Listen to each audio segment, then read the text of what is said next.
तो देखिए बेटा, रेजुलेशन का मतलब होता है दृढ़ निश्चय। किसी भी काम को करने के लिए जो दृढ़ निश्चय होता है, उस दृढ़ निश्चय को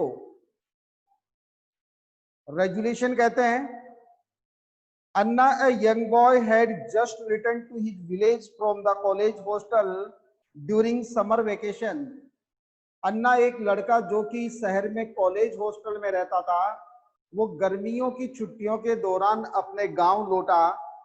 As he trudged toward his home, जब वो धीरे धीरे अपने घर की तरफ बढ़ रहा था, जब वो धीरे धीरे अपने घर की तरफ कदम बढ़ा रहा था, कोई सुनील देगड़ा नाम से लड़का जुड़े तो उसको जोड़ना मत, एक जुड़ा हुआ है, दूसरा और जुड़ता है इसी नाम से।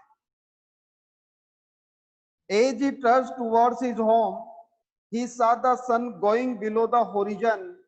जब वो अपने घर की तरफ बढ़ रहा था, तो सूर्य जो था वो क्षितिज पर छिप रहा था, यानी कि सूर्यास्त का समय हो रहा था।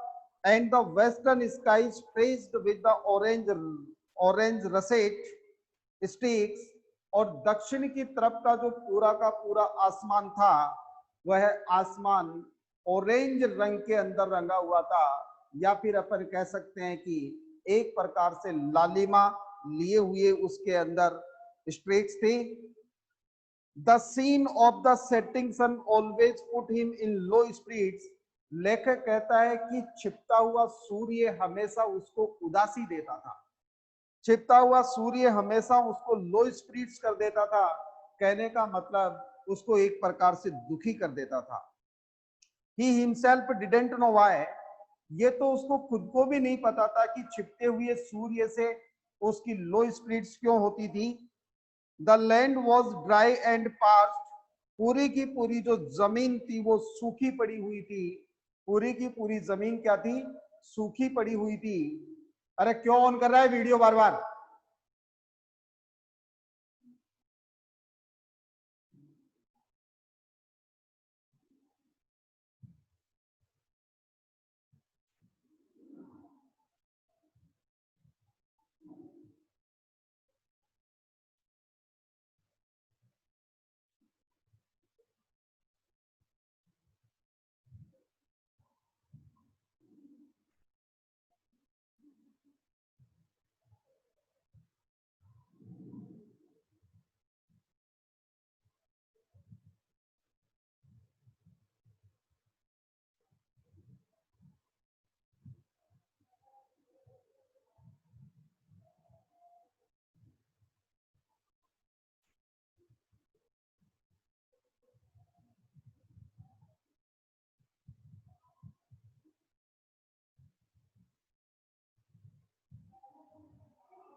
पूरा का पूरा जो जमीन थी, वो जमीन क्या थी बेटा?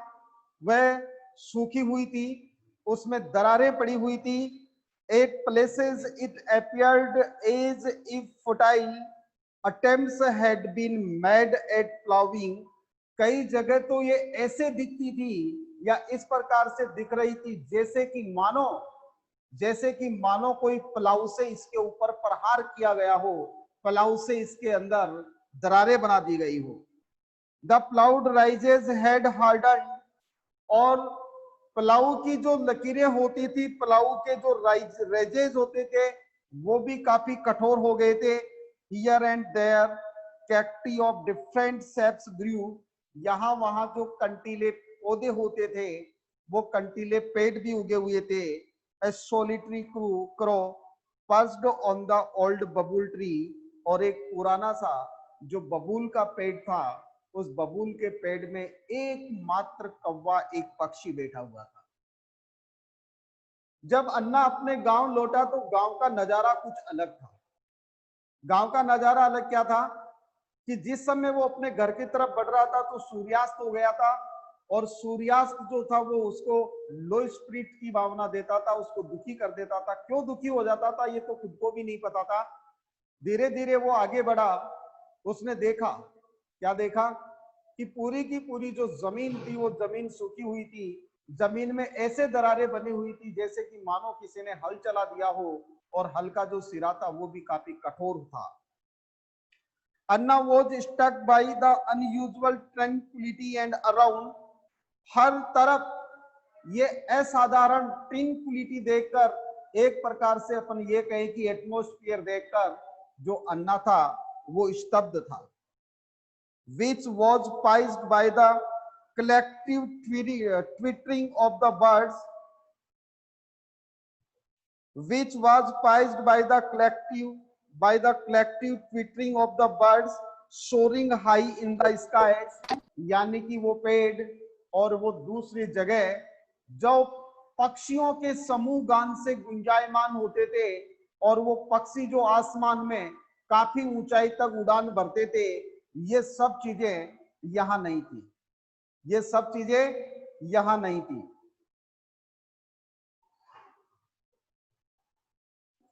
The jovial fields where the farmers plowed, enjoyed and sang. यानी कि वो खेत जहां किसान खेतों को जोतते थे, गाने गाते थे. The meadows were the cattle grazed, और वो चरागाह है जहां पशु चरते थे. Why were they deserted? आखिर वो पूरा का पूरा इलाका डेजर्ट क्यों हो गया, एक प्रकार से बंजर इलाका क्यों हो गया. या डेजर्टेड इलाका का मतलब है बेटा बंजर इलाका. He missed the sleepy little faces. छोटे छोटे वह चीपिंग करने वाले जो चेहरे थे. उसने चीपी का मतलब होता है चहचहाट. उसने पक्षियों की जो चहचहाट थी उस चहचहाट को मिस किया. Little faces plucking berries from the thorny bare trees or playing cricket with their battered bats and small stems of the tree of wickets. बेर के जो पेड़ होते थे, कंटीले बेर के जो पेड़ होते थे, उनको उसने मिस किया. साथ ही पेड़ की जो लाठियां होती है या पेड़ से कुछ टुकड़े तोड़कर लकड़ियों के विकेट बनाकर जो बच्चे क्रिकेट खेलते थे, उस सीन को भी उसने मिस किया. आज ऐसा कुछ नहीं दिखाई दे रहा था. न बच्चों का खेलना दिखाई दे रहा था, न कांटे वाली वो झाड़ियां जिन पर बेर लगते थे वो दिखाई दे रही थी. Anna watch the fallow and spread across the distant horizon with eyes wide open. Anna इस समस्त चीजों को देखा और देखने के साथ ही उसने क्षितिज तक नजर पसार के देखी, उसने होरिजन तक नजर पसार के देखी. But did not perceive a human Saul. लेकिन उसको कहीं पर भी कोई मनुष्य की आत्मा या मनुष्य का शरीर दिखाई नहीं दिया. ह्यूमन साउल का मतलब यह मनुष्य से है. उसने काफी दूर तक जहां तक देख सकता था वहां तक अपनी नजर पसार के देखी, लेकिन उसको एक भी मनुष्य, एक भी गांव वाला उसको नजर नहीं आया. He was unable to comprehend what the matter was. वह इस बात को समझने में असमर्थ था कि आखिर क्या हुआ, क्या बात हुई, सारे के सारे गांव वाले कहां गए, गांव की यह दशा कैसे हो गई, जमीन जो है वो किस प्रकार से बंजर बन गई. न पेड़ों के अंदर पक्षी चहचहा रहे हैं, न बच्चे जो क्रिकेट खेलते थे वो खेल रहे हैं, न बेर वाले जो पेड़ होते हैं कंटीले पेड़ उनमें कोई बेर दिखाई दे रहे हैं. Strange thoughts crossed his mind. सब कुछ सोचते हुए उसके मस्तिष्क के ऊपर अजीब से विचार चल रहे थे. उसके मस्तिष्क पर अजीब से विचार चल रहे थे. Has something inauspicious happened in the little village. और उसने सोचा कि कहीं इस गांव के अंदर कोई अशकुन तो नहीं हो गया है, कहीं इस गांव के अंदर कोई अपशकुन तो नहीं हो गया है. इस बात को उसने सोचा, इस बात को उसने सोचा कि कहीं गांव में कोई अपशकुन तो नहीं हो गया है. He treaded with quick steps. फिर उसने तेज तेज कदमों से आगे बढ़ना शुरू किया, फिर उसने तेज तेज कदमों से आगे बढ़ना शुरू किया. But his luggage slackened his pace. लेकिन उसका जो लगेज था, उसके पीठ के ऊपर जो लगेज रखा हुआ था वो लगेज उसके कदमों को धीमे कर रहा था, वो लगेज उसके कदमों को धीमे कर रहा था। ही पॉज्ड बाय द विलेज पाठशाला, फिर चलते चलते वो गांव की पाठशाला के पास पहुंचा। Where the evening classes were held for the children and the youth, जहां सायकालीन कक्षाएं बच्चों के लिए लगाई जाती थी। ऐसा करते करते वो गांव की पाठशाला के पास पहुंचा। गांव की पाठशाला वह स्थान था, गांव की पाठशाला वह स्थान था जहां क्या किया जाता था, जहां बच्चों के लिए और युवाओं के लिए कक्षाएं लगाई जाती थी, जहां बच्चों के लिए और युवाओं के लिए क्लासेस लगाई जाती थी। The silence of this familiar place GERD on his years, ये जो आज जो स्थान था पाठशाला के पास वाला, ये पाठशाला की शांति उसके कानों को अच्छी नहीं लगी। ये पाठशाला की शांति उसके कानों को अच्छी नहीं लगी। No student sitting on the seat mats, आज जो बोरी के कट्टे होते थे या जो कट्टे की चटाई होती थी, उस चटाई पर कोई भी बच्चा बैठा हुआ नहीं था। नो रिप्रीमेंडिंग बाय द मास्टर साहब, नहीं मास्टर साहब के द्वारा कोई डांटना फटकारना या किसी प्रकार के कमेंट्स किए जा रहे थे। No nodding heads memorising tables, 2 एकम 2 दूनी 4, यानी कि नहीं किसी प्रकार से टेबल याद करते समय जो बच्चे गर्दन हिला हिलाकर टेबल याद करते थे, 2 एकम 2 2 दूनी 4, वो 2 एकम 2 और 2 दूनी 4 की जो टेबल याद करने की जो गर्दन हिलाकर याद करने की जो आहट थी, वो भी वहां दिखाई नहीं दी। No heads bent low over their slates, उनकी जो स्लेट्स थी, जो पट्टियां होती थी लिखने के लिए, उनके ऊपर भी कोई सर झुके हुए नहीं थे। No writing boards propped up against the wall to dry in the air, और दीवार के सहारा लगाकर लिखने वाले जो बोर्ड्स होते थे उनको सुखाने के लिए टांग दिया जाता था। लेकिन आज इस प्रकार की आज इस प्रकार की किसी भी प्रकार की कोई एक्टिविटी वहां दिखाई नहीं दी। वहां पर वो बोर्ड्स भी दिखाई नहीं दिए सूखते हुए। अन्ना मूव्ड अहेड, इसके बाद में अन्ना थोड़ा आगे बढ़ा। The village Chaupal was empty, तो गांव की चौपाल भी खाली थी। इसके बाद में अन्ना जब थोड़ा आगे बढ़ा तो गांव की चौपाल भी खाली थी। As he came close to the houses, जैसे ही वो घरों के पास में पहुंचा, he thought of the pleasant aroma of the evening food being cooked, वो सोच रहा था कि जब जैसे ही मैं घरों के पास में पहुंचूंगा तो शानदार खाना पकाने की जो खुशबू है, वो खुशबू वो सोच रहा था कि उसको आएगी। which used to make him ravenous, but this familiar smell too was missing, वह खाने की खुशबू उसको एक प्रकार से अपन ये कह सकते हैं कि अधीर बना देती थी। वह खाने की खुशबू भी आज गायब थी, यानी कि आज वो खाना भी गायब था। The village dog barked at him, जैसे ही वो आगे बढ़ा तो जो गांव के कुत्ते थे, वो गांव के कुत्ते जो गांव के कुत्ते थे वो गांव के कुत्ते उसकी तरफ भौंके। Has he become a stranger in his own village, और गांव के कुत्तों की आवाज सुनकर उसको लगा कि कहीं वो अपने ही गांव में अजनबी तो नहीं बन गया। मतलब गांव के कुत्ते भी उस पर इस प्रकार से भौंक रहे थे जैसे कि मानो कोई अनजान आदमी वहां आ गया हो। Suddenly he caught a glimpse of the chowkidar, अचानक उसको चौकीदार दिखाई दिया। ए फ्रेल मैन, एक दुबला पतला सा व्यक्ति, विद मिल्क वाइट बियर्ड, जिसकी दाढ़ी दूध के समान सफेद थी, वियरिंग सेबी धोती कुर्ता, जिसने एक पुराना सा धोती और कुर्ता पहने हुए था। अन्ना आस्क्ड, अन्ना ने उसे पूछा, बाबा व्हाट्स द मैटर, क्या बात है? Where have the villagers gone, गांव वाले कहां चले गए हैं? द ओल्ड मैन आंसवर्ड, और फिर वह जो बूढ़ा व्यक्ति था उसने जवाब दिया, all the villagers have gone to the village temple to offer special midnight prayers to appease God as there is severe drought in the village. तो लेखक कहता है कि उस चौकीदार ने उसको जवाब दिया कि सारे के सारे गांव वाले जो हैं वो गांव के मंदिर में गए हैं, सारे के सारे गांव वाले गांव के मंदिर में विशेष रात्रि की प्रार्थना करने के लिए गए हैं, भगवान को प्रसन्न करने के लिए गए हैं इस सूखे के खिलाफ, क्योंकि गांव में भयंकर सूखा पड़ा है।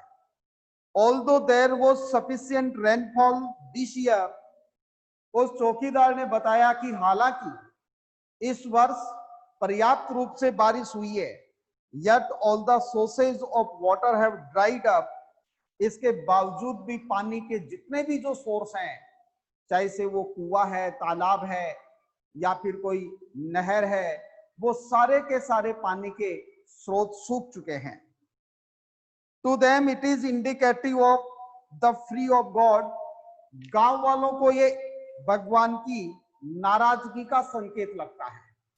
गांव वाले मानते हैं कि बारिश होने के बावजूद गांव के पानी के स्रोत सूखे हैं, इसका मतलब ये भगवान की नाराजगी है, इसका मतलब ये भगवान की नाराजगी है।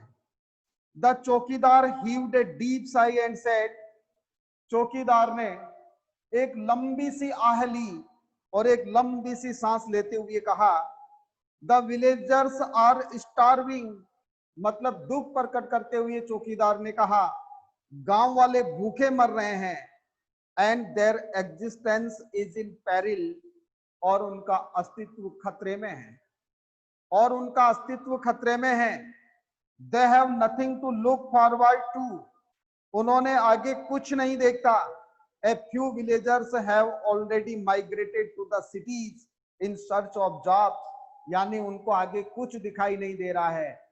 कुछ गांव वालों ने तो शहर में पलायन कर दिया है, यानी कुछ गांव वालों ने गांव से शहर के लिए पलायन कर गए। काहे के लिए कर गए? नौकरी ढूंढने के लिए, काम ढूंढने के लिए। Thinking that this village is cursed, और ये सोचकर वो शहर के लिए पलायन कर गए कि ये गांव शापित है, इस गांव को श्राप लग गया है। Anna decided that he will not join the villagers in the temple, ये सारी बातें सुनकर अन्ना ने ये निश्चय कर लिया कि वो गांव वालों के साथ मंदिर में जाकर और उनकी प्रार्थना में सम्मिलित नहीं होगा। उसने ये निश्चित कर लिया कि जो सारे के सारे गांव वाले मंदिर में प्रार्थना करने गए हैं, अन्ना मंदिर में नहीं जाएगा, गांव वालों के साथ प्रार्थना में सम्मिलित नहीं होगा। He thought that the village folk do not endeavor to find a solution to any grave problem. उसने सोचा कि ये गांव वाले जो लोग हैं, इन लोगों ने इस कठिन समस्या का समाधान नहीं सोचा है, इस कठिन समस्या का उन्होंने समाधान नहीं सोचा, because of the lack of proper education. और समाधान सोचने के बजाय वो सारे के सारे लोग कहाँ हैं? वो सारे के सारे लोग मंदिर में प्रार्थना करने गए हैं। और ऐसा क्यों है? अन्ना समझ गया ये सब कुछ एक शिक्षा की कमी के कारण है। अन्ना ने सोच लिया था, समझ गया था कि गांव वाले इस समस्या का समाधान ढूंढने के बजाय और मंदिर में प्रार्थना करने में लगे हुए हैं। ये सारी की सारी क्या है? ये सारी की सारी अशिक्षा का परिणाम है। If things become unbearable, यदि वास्तव में परिस्थितियां असहनीय बन गई है, they need God to descend on earth to fight their battle. उनको पृथ्वी पर भगवान से लड़ने की आवश्यकता नहीं है। हेलो, नमस्कार। हाँ है?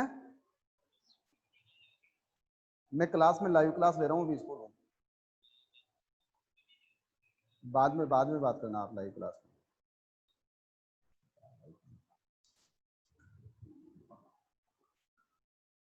Descendant on the earth to fight their battle, यानी कि वो चाहते हैं कि भगवान उनकी लड़ाई लड़ने के लिए पृथ्वी पर आएगा, भगवान उनकी लड़ाई लड़ने के लिए पृथ्वी पर आएंगे। दे होपफुली वेट फॉर एन अवतार, यानी कि वह तो आशा आशा के साथ एक अवतार होने का इंतजार कर रहे हैं। In the hour of crisis they do not realise that God help those who help themselves. अरे इस क्राइसिस के समय, इस समस्या के समय, कि उन लोगों को यह समझना चाहिए कि भगवान भी उन्हीं की सहायता करता है जो अपनी सहायता स्वयं करते हैं। भगवान भी उन्हीं की सहायता करता है जो अपनी सहायता स्वयं करते हैं। इसको अंडरलाइन कर लो बेटा यहां और इसकी क्वेश्चन लिखिए। आगे का जो चैप्टर है वो नेक्स्ट क्लास में पढ़ाएंगे, तो एक बार इसकी क्वेश्चन आप लिख लीजिए।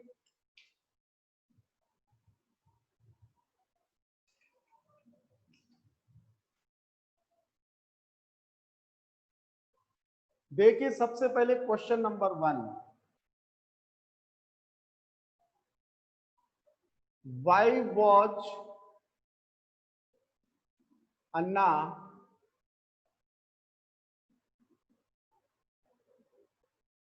returning to his village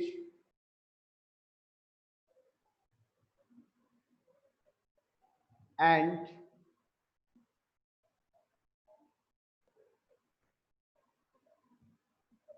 where from?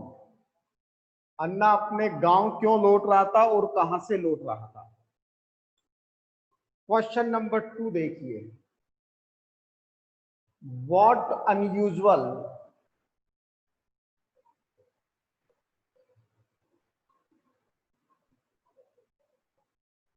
Atmosphere did Anna realize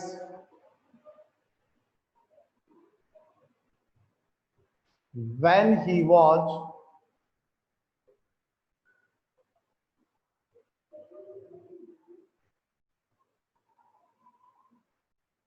going to his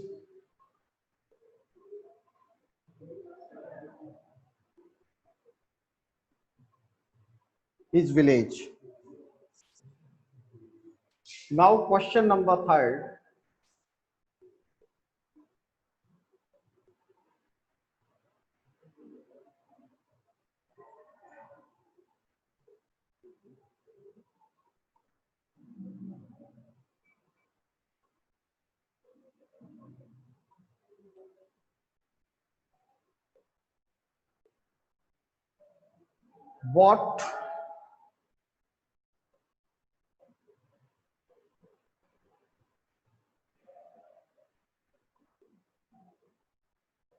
what sites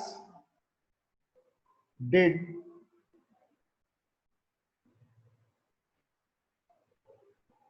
Anna miss? What sites did Anna miss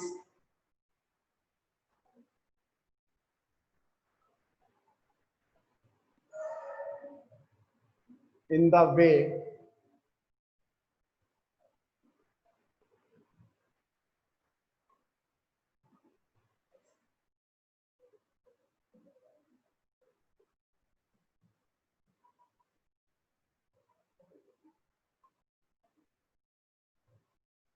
why did Anna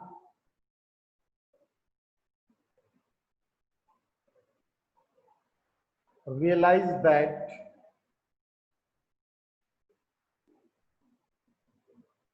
he was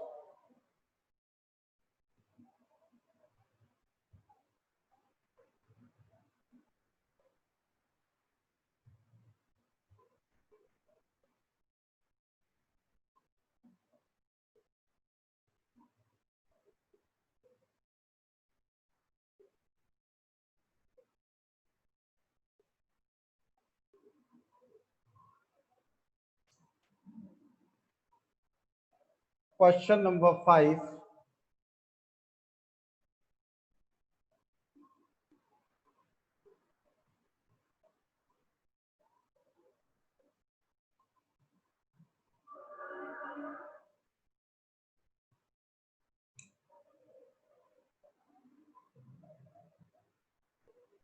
Describe the scene.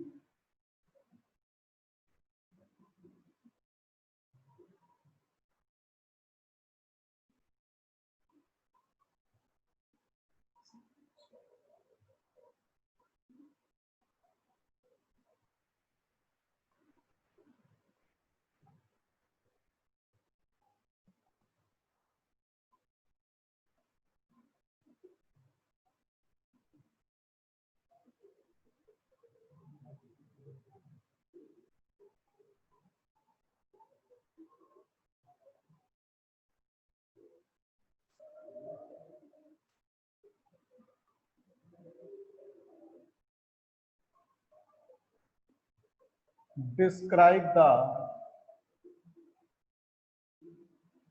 usual activities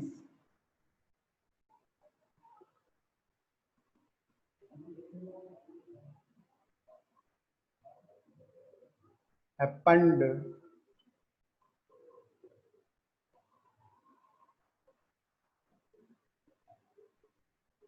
in Pathsala.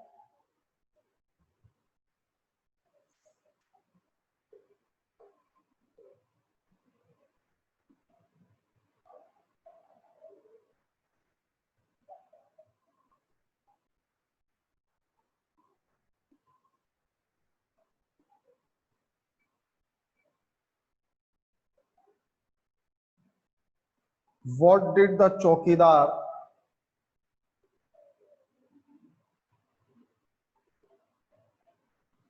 tell Anna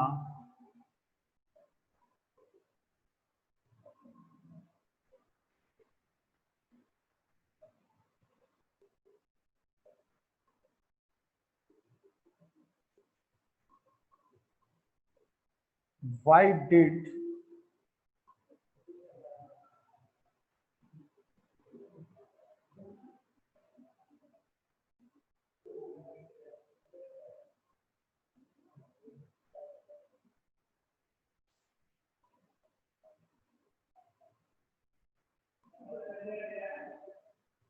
village temple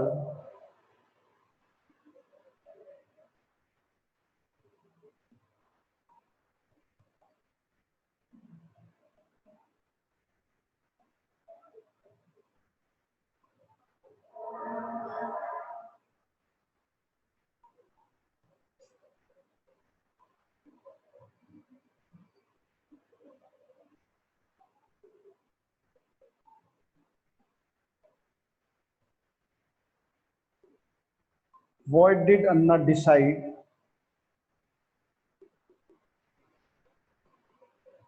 not to join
what did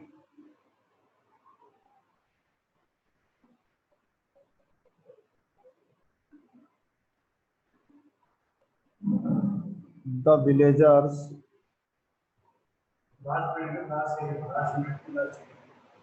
not realize